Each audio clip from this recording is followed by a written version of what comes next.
Every day when we start planning the show, we look at headlines and inputs from around the world. And I can tell you that the comparisons can be very interesting sometimes.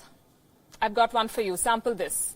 Top headline in the US today. The government has ordered 1 lakh body bags. Top headline in the UK. The Prime Minister is hospitalized with the Wuhan Coronavirus.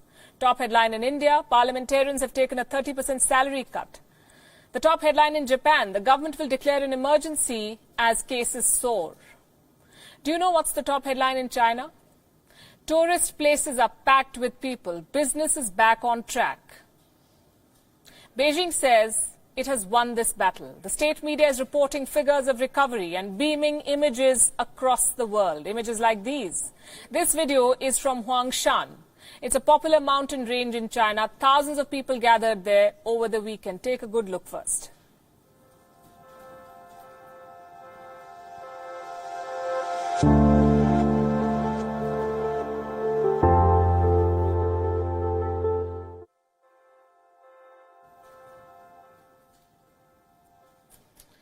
Social distancing? Well, China opened up this tourist destination for free. Anyone could come. There was no ticket required.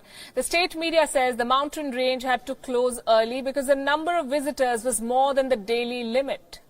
The local government is offering free entry to 29 such sites. Basically, they're encouraging people to visit because they want to boost the number of visitors and show more such pictures to the world. The message is very clear. All is well in China. That's what they want to tell the world. The people are out on the streets again. Factories are up and running. People are going back to work. We found this video on a Chinese state media platform.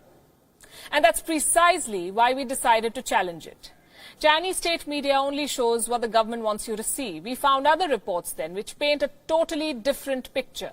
Reports which deflate China's claims of normalcy. Reports which say China is faking it.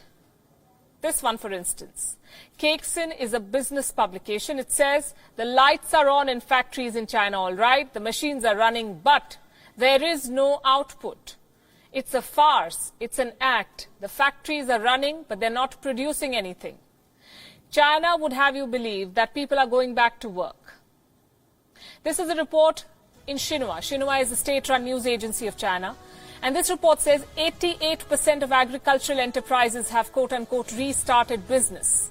89% of the key infrastructure projects are now back on track. 89%. And consumption of electricity has revived to 90% in China. These are very tall claims. And they're equally vague claims. They do not measure output in any form. There is no way to cross-check these claims.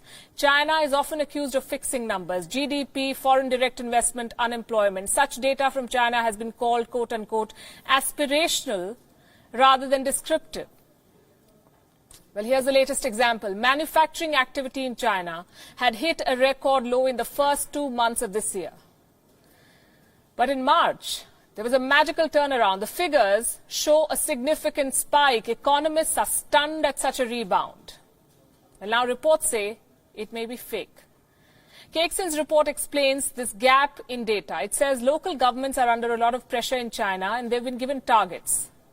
So they have to make sure that everyone goes back to work.